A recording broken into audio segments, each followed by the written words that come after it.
తెలుసా అది ఎలా ఉంటుంది తెలుసు? సింహం చూసారు ఎప్పుడన్నా? ఏమండి కనీసం జూలోనన్నా చూసారా? నేను ఎప్పుడో ఏమండి ఒక 25 years బ్యాక్ ఎప్పుడో చూసినట్టున్నాను హైదరాబాద్లో. కొన్ని జూస్లో చూశాను, బెంగళూరులో చూశాను, హైదరాబాద్లో చూశాను, వైట్ టైగర్లు చూశాను. ఏమండి నిజంగా అంటే నిజంగా అలా క్షణంలో చంపేయగలదు. కానీ కరోనా ఎంతకాలం చంపుతుంది? 14 రోజుల వరకు జబ్బు తెలియదు. ఆ తర్వాత 28 days వరకున 28 రోజుల వరకు జబ్బు బయటపడదు. ఆ తర్వాత ఇంకా అక్కడి నుంచి రోజులు లెక్కెట్టుకోవాలి. కోలుకోరో తెలియదు. అండ్ ఈలోపు వచ్చిందనే బెంగతో సగం చచ్చిపోతాడు. అంటే ఇది చూడండి, ఈ చావుకి ఆ చావుకి ఎలా ఉందో చూడండి. ఇదే బెటర్ అనిపిస్తుంది. సింహాల మధ్య ఉన్నా బెటరే అండ్ కానీ అంతకంటే ప్రమాదకరమైన వాటి మధ్య మనం ఉన్నాం. విన్నారా? అయినా బాగానండి. ఇక్కడ ఎంత చక్కటి మాట మీకు చెప్తాను వినండి. అండ్ నా ప్రాణం సింహముల మధ్య ఉన్నది అంటున్నాడా? ఉన్నప్పటికి కూడా తన హృదయం ఎలా ఉందట? 7వ వచనం చదవండి. తన హృదయం ఎలా ఉందో చూడండి. నా హృదయం నిబ్బరముగా ఉన్నది దేవా, నా హృదయం నిబ్బరముగా ఉన్నది. నేను పాడుచు స్తుతిగానము చేసేదని దేవుని స్తోత్రం. హల్లెలూయా. ఎంత అద్భుతంగా ఏమండి తన ప్రాణం సింహాల మధ్య ఉందంట. సింహాల మధ్య ఉన్న ఏమండి తన హృదయం మాత్రం ఎలా ఉందంట? నిబ్బరంగా ఉంది. ఎంత చక్కటి నిరీక్షణ, ఎంత చక్కటి ధైర్యం! ఎవరిని బట్టి? దేన్ని బట్టి? దేవుని బట్టి. ఎందుకంటే దేవుణ్ణి ఆశ్రయించాడు, దేవునికి మొరపెడుతున్నాడు. ఏమా దేవుని మీద విశ్వాసం ఉంచాడు. దేవునికి స్తోత్రం కలుగును గాక. చెప్పండి గట్టిగా హల్లెలూయా. దేవుని మీద విశ్వాసం ఉంచాడు కాబట్టి తన హృదయం, తన ప్రాణం సింహాల మధ్య ఉన్నప్పటికి కూడా ఎలా ఉన్నాడు?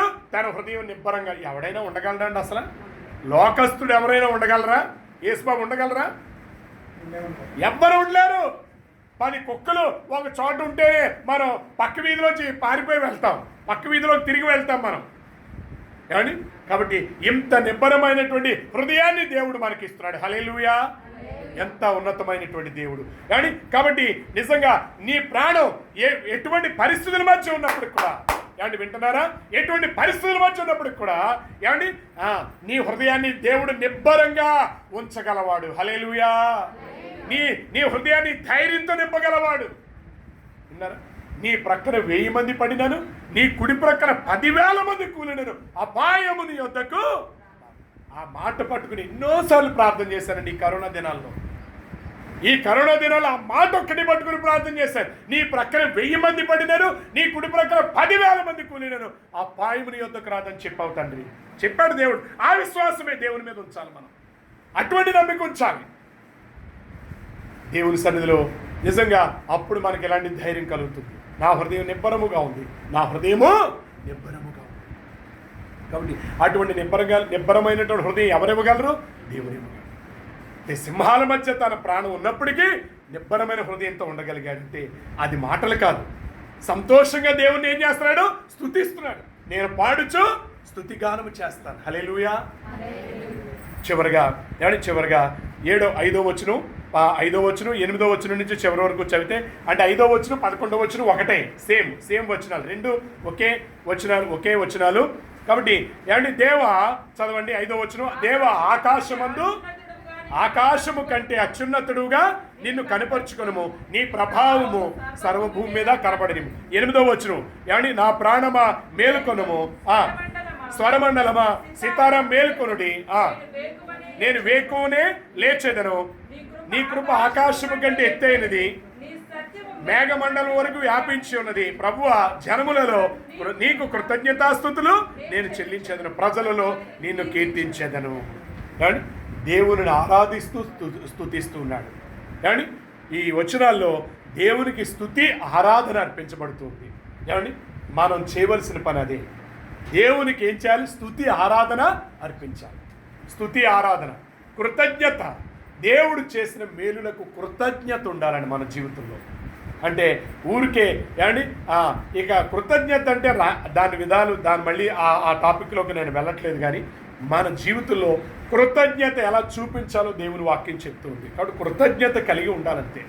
స్తుతి చెల్లించాలి. ఉట్టి నోటితోనే కాదు, క్రియలతో కూడా కృతజ్ఞత కలిగి మనం దేవుని పట్ల జీవించాలి. చక్కగా దేవుణ్ణి ఆరాధించాలి. ఆయన ఆకాశమందు అత్యున్నతుడని చెప్పి దేవుణ్ణి ఆరాధించాలి. ఏమంటే ఆయన మహోన్నతుడైన దేవుడని ఆయన ఆరాధించాలి. ఆయన ప్రభావము సర్వభూమి మీద ఉందని మనం ఆయన ఆరాధించాలి. దేవుని స్తోత్రం కలుగును గాక.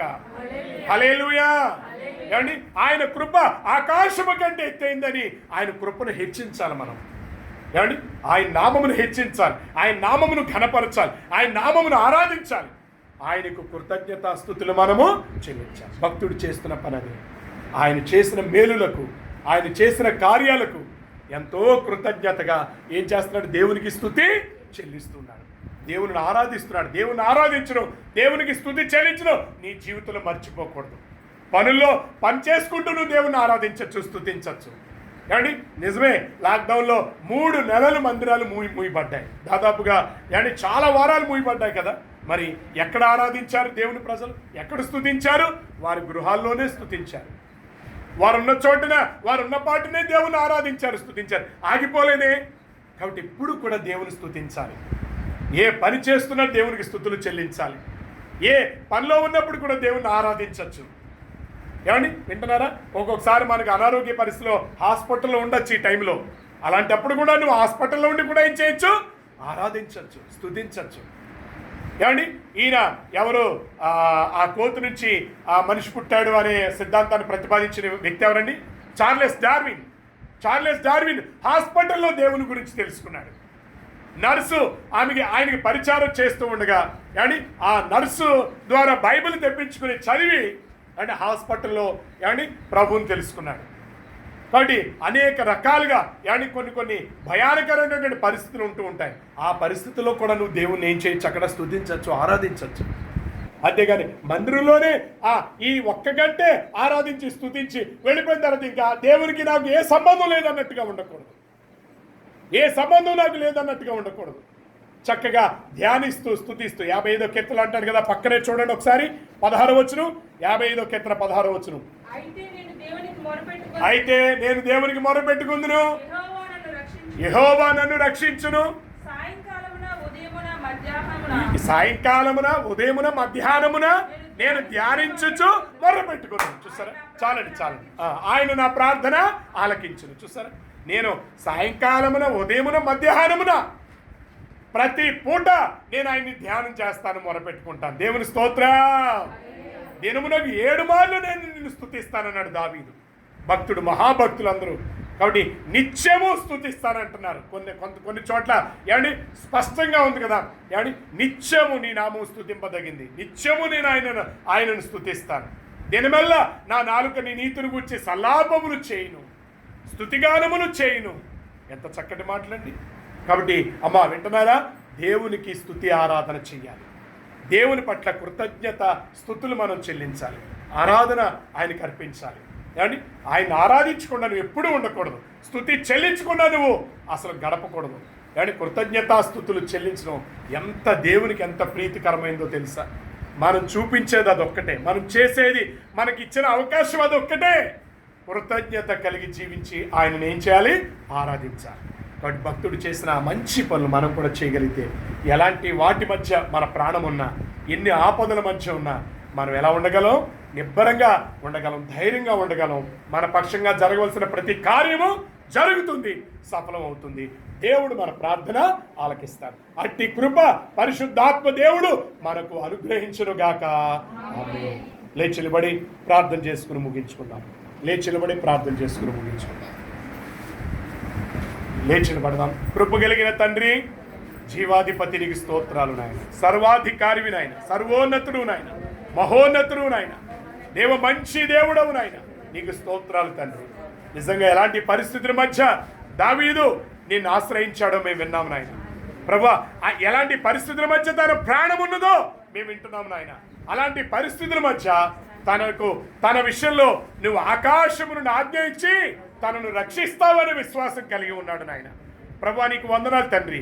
మేము చాలాసార్లు ఇలాంటి పరిస్థితులు ఎదుర్కొంటూ ఉన్నాం. చాలా భయానకరమైన పరిస్థితులు ఉన్నాయి మా చుట్టూ. అలాంటి పరిస్థితులు మేము నిన్ను ఆశ్రయించట్లేదు నాయన. నీ సెలవు మొర్రపెట్టట్లేదు ప్రభా. నీ మీద విశ్వాసం ఉంచలేకపోతున్నాం నాయన. మమ్మల్ని క్షమించండి, మమ్మల్ని సరిచేయండి నాయన.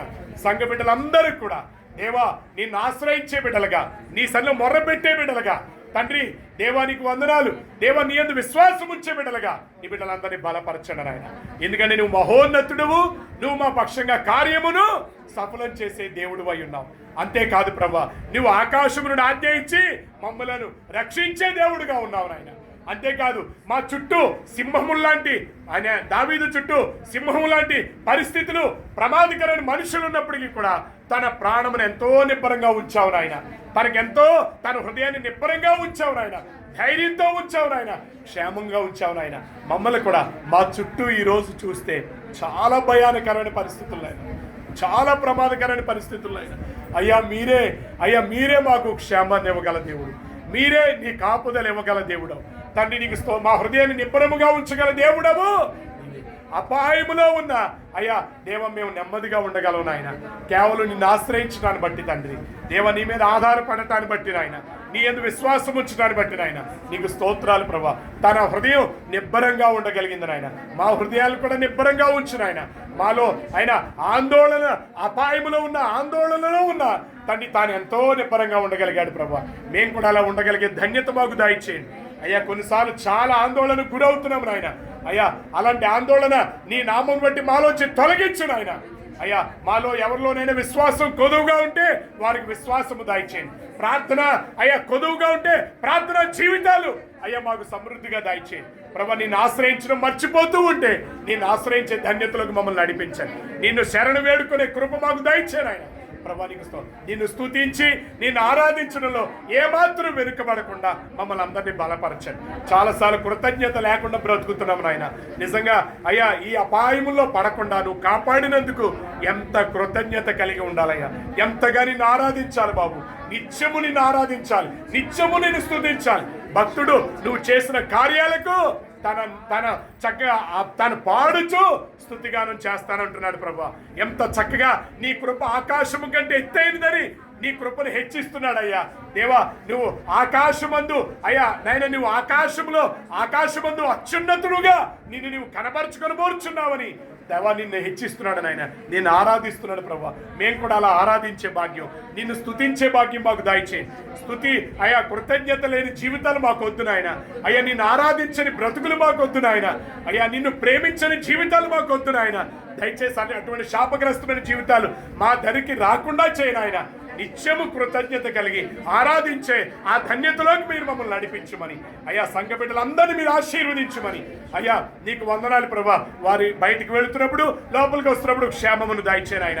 పసి బిడ్డలకు, బాల్యదినంలో ఉన్న బిడ్డలకు, యవనస్తులకు, నడిప్రాయంలో ఉన్న వారికి, వృద్ధులకు నీ కృపాక్షేమములు అయ్యా తోడుగా ఉంచండి. అలాగే ఈరోజు డెలివరీకి అయ్యా రామచంద్రపురం హాస్పిటల్లో ఉన్నటువంటి సత్య పక్షంగా మీరు దయ చూపించండి ఆయన. సుఖ ప్రసూతి దయచేయండి. ఒకవేళ ఆపరేషన్ జరిగితే క్షేమకరమైన పరిస్థితులు దయచేయండి ఆయన. ఎలాంటి కీడు, ఎలాంటి ఇన్ఫెక్షన్ వారికి అంటకుండా నీ కాపుదలు దయచేయండి. నీకు స్తోత్రాలు ప్రభా. అలాగే నెక్స్ట్ డెలివరీకి ఉన్న నాగమణిని మీరు బలపరచండి ఆయన. ఆ బిడ్డ చుట్టూ నీ కంచెవేయను ఆయన. నీ కాపుదల బిడ్డకి దయచేయను ఆయన. నీ రక్త ప్రోక్షణ అయ్యా బిడ్డపై ప్రోక్షింప చేయతండి. అలాగే రాణికి కూడా నీ కాపుదలు ఇవ్వండి. దీపుకు నీ కాపుదలు ఇవ్వండి అయ్యా. వారు కూడా నిండు గర్భాలతో ఉన్నారు బాబు, మీరే వారి పక్షంగా సహాయం చేయండి. అలాగే సంఘ బిడ్డలు ఎవరెవరు ఏ కొదువుతో ఉన్నారు, ఏ లోటుతో ఉన్నారు, ఏ సమస్య కోసం పోరాడుతున్నారు, అందరి పక్షంగా మేలైన కార్యాలు జరిగించండి. సమాధానం దయచేయను ఆయన. నిన్ను ఆశ్రయిస్తూ నీ సెల మొరపెడుతూ నీ యందు విశ్వాసం ఉంచే ధన్యులుగా చేయను ఆయన. కృతజ్ఞత కలిగి నిన్ను ఆరాధిస్తూ అయ్యా చక్కగా నీ సన్నిలో నేను వెంబడించే భాగ్యము దయచేయండి. అలా వెంబడించినప్పుడు మేము మేము అపాయకరమైన పరిస్థితిలో ఉన్న ఆందోళన చెందవలసిన అవసరం లేదయ్యా. భయపడవలసిన అవసరం లేదు నాయన. మీరే మాకు సహాయకుడుగా, మీరే మాకు సహకారిగా ఉండి మా పక్షంగా మీరు కృప చూపుతారు తండ్రి. నీకు స్తోత్రాలు. సంఘ బిడ్డలందరి పక్షంగా కృప చూపించి మహిమ, ఘనత, ప్రభావాలు మీరే పొందమని నీ సన్నిధిలో అర్పించే ప్రతి అర్పణను మీరు ఆశీర్వదించి అయ్యా వారి అవసరాలన్నింటిలో నీ గుప్పులు విప్పి మీరే మా బిడ్డలందరి పక్షంగా సహాయం చేయమని ఘనత, మహిమ, ప్రభావాలు మీకే చెల్లించుకుంటూ సర్వశక్తి కలిగిన చేతులెత్తి అందరం సర్వశక్తి కలిగిన యేసుక్రీస్తు నామములో ప్రార్థన చేసి వేడుకుంటున్నాము తండ్రి. ఆమేన్. అందరూ ఆమేన్ చెప్దాం. ఆమేన్. యేసు రక్తమే జయం, యేసు రక్తమే జయం. ప్రభు యేసుక్రీస్తు నామములో సంపూర్ణ విజయం కలుగును గాక. ఆమేన్. తండ్రి అయిన దేవుని ప్రేమ, ప్రభు అయిన యేసుక్రీస్తు వారి కృప, పరిశుద్ధాత్మ దేవుని యొక్క సహవాసము సన్నిధి తోడు సమృద్ధిగా ఆయన మహిమార్థం ఎల్లప్పుడూ మనందరికీ సకల పరిశుద్ధులకును హాస్పిటల్లో ఉన్నటువంటి మరి రామచంద్రపురం హాస్పిటల్లో డెలివరీకి ఉన్నటువంటి ఆ బిడ్డకును అలాగనే మిగిలినటువంటి బిడ్డలకు కూడా తోడై ఉండి నడిపించి సహాయం చేయను గాక. Amen, amen, amen. God bless you. అందరికీ వందనాలు. దేవుడు మిమ్మల్ని ఆశీర్వదించును గాక.